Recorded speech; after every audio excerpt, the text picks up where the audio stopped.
હવે આજે આપણે વાત કરવી છે ગઢડાની. ગઢડા, ગઢપુર ધામ, ગોપીનાથજી મહારાજ. અરે ઉન્મત ગંગા તીર્થે ન ધન રે દુર્ગપુર ધામ, જહાં વિચર્યા નર દેહ ધરી ને સુંદર શ્રી ઘનશ્યામ. ધામી અનંત ધામ કે અને સ્વામી સહજાનંદ, નામી અનંત નામ કે અને બહુનામી વૃષનંદ.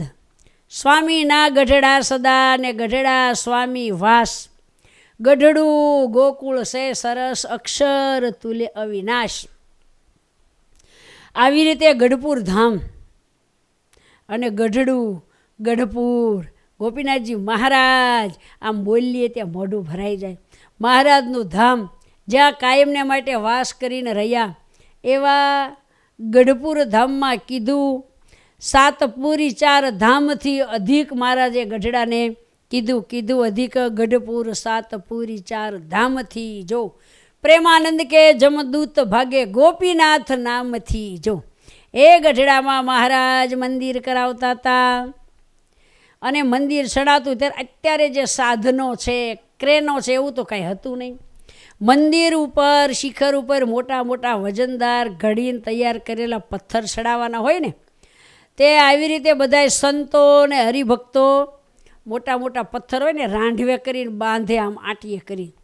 પછી એ ઠેઠ ઉપર ગરાડી હોય અને નીચેથી આમ સંતો કેટલાય ખેંચતા હોય. પછી આમ ખેંચે, દોડવું, રાંઢવું એટલે પથ્થર ઉપર વયો જાય અને પછી ઉપર ગોઠવનારાય ત્યાં હોય. તે એક વખત આવું બધું કામ ચાલતું હતું. નિષ્કુળાન સ્વામી વગેરે બધાય સંતો મોટા મોટા પથ્થર રાંઢવાય રે બાંધે, પછી પાછા સંતો બધા ખેંચે ને પથ્થર ઉપર જાય. આવું કામ હાલે ને સામે નાની એવી એક ઢોલણી, એટલે એવો નાનો ઢોલિયો, એની ઉપર મહારાજ બેઠા હતા ને આમ જોતા હતા બધા સંતો કામ કરે. એમાં જે બધાએ આમ ખેંચ્યું દોડ, એમાં એક બંધ છૂટી ગયો. 4-5 બંધ આમ કરીને આમ બાંધ્યા હોય. એક દોરડું તૂટી ગયું, બીજું તૂટી ગયું ને એક દોરડા ઉપર પથ્થર રહ્યો. તે બધાએ તો આમ સ્થિર થઈ ગયા. અરર, હવે જો ખેંચીએ અને પથ્થર પડે તો હેઠે કેટલાય માણસોનો ચૂંદો બોલી જાય.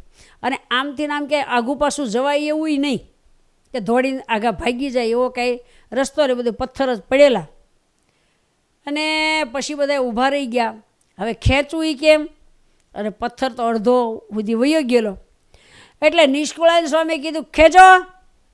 અરે પણ સ્વામી કેમ ખેંચવું? એક જ દોરડા ઉપર પથ્થર રહ્યો છે અને જો દોરડું તૂટે તો નીચે ઊભેલા બધા સંતો અને હરિભક્તોનું આઈ બને. ત્યારે ભગવાનમાં હતી નિષ્ઠાવાળા નિષ્કુળાન સ્વામી બોલ્યા, કાંઈ વાંધો નહીં, ખેંચો.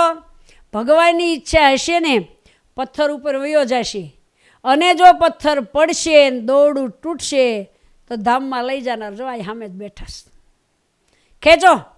એમ કરીને જે સંતોએ બધાએ દોરડું ખેંચીને આંચકો માર્યો ને, હડફ દઈને એક દોરડા ઉપર એવડો મોટો વજનદાર પથ્થર વયો ગયો. અને જ્યાં ગોઠવવો હતો ત્યાં આગળના માણસો હોય એને ગોઠવી દીધો. પથ્થર ગોઠવાઈ ગયો અને બધાને હાશકારો થયો. હાશ, બચી ગયા. બચાવનારા સામે જ બેઠા હતા. મહારાજે રક્ષા કરી. મહારાજ ઊભા થઈને આવીને કે, એ જરાક ધ્યાન રાખીને કામ કરતા હો, જરાક ધ્યાન રાખીને કામ કરવું, આવું સાહસ ન કરવું. અમારે કેટલાકની રક્ષા કરવા દોડવું. આમ જુઓ, આમ જુઓ. મહારાજે ડગલી પહેરી હતી ને, મહારાજ કે પરસેવે ડગલી પલ્લી ગઈ જુઓ, ત્યારે આ પથ્થર ઉપર ગયો. માટે હવે જે કામ કરો ને એ જાળવીને કરજો, એવી મહારાજે વાત કરી. વગર વિચાર્યા કાંઈ આવું સાહસ કરવું નહીં. માટે રક્ષા કરનારા તો અમે છીએ, પણ તમારે આવું સાહસ ક્યારેય કરવા નહીં. જો અમારો અંગરખું પલ્લી ગયું, એમ મહારાજે વાત કરી. ત્યારે પથ્થર ઉપર ચડ્યો. આવી રીતે ગઢપુરમાં મંદિરનું કામ હાલતું અને દોડે બાંધીને પથ્થર ઉપર ચડાવતા. તેદી મહારાજે સંતો ભક્તોની આ પથ્થર થકી રક્ષા કરેલી. એવા ભક્ત રક્ષક ભગવાનના ચરણમાં કોટી કોટી વંદન સાથ. જય શ્રી સ્વામિનારાયણ. એ મારા વાલા, તમે આવી બધાની રક્ષા કરો છો. એ અમારે કાંઈ મુશ્કેલી હોય તો પણ પ્રભુ રક્ષા કરવા માટે પધારજો. ગઢડાની તો બહુ બહુ વાતું છે અને ગઢડા તો મહારાજનું ઘર. મહારાજ ગઢડા પોતાનું ઘર માનીને રહ્યા. એ ઉગમણા બારના ઓરડા, એ આથમણા બારના ઓરડા, એ ઓતરાદા બારના ઓરડા, વચ્ચે લીમડો, કેટલાય વચરામૃતો ત્યાં બોલ્યા, કીધું અધિક ગઢપુર.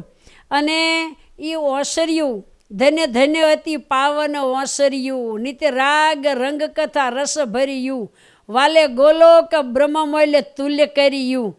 એ આ ઓસરીનું એ તો વૈકુંઠ ધામ તુલ્ય કર્યું છે. અને લીંબતરું ફરતા મહારાજ બધાને દર્શન કરાવવા ઘોડી ફેરવે લીંબતરું ફરતા, થાય નેણા તૃપ્ત દર્શન કરતા.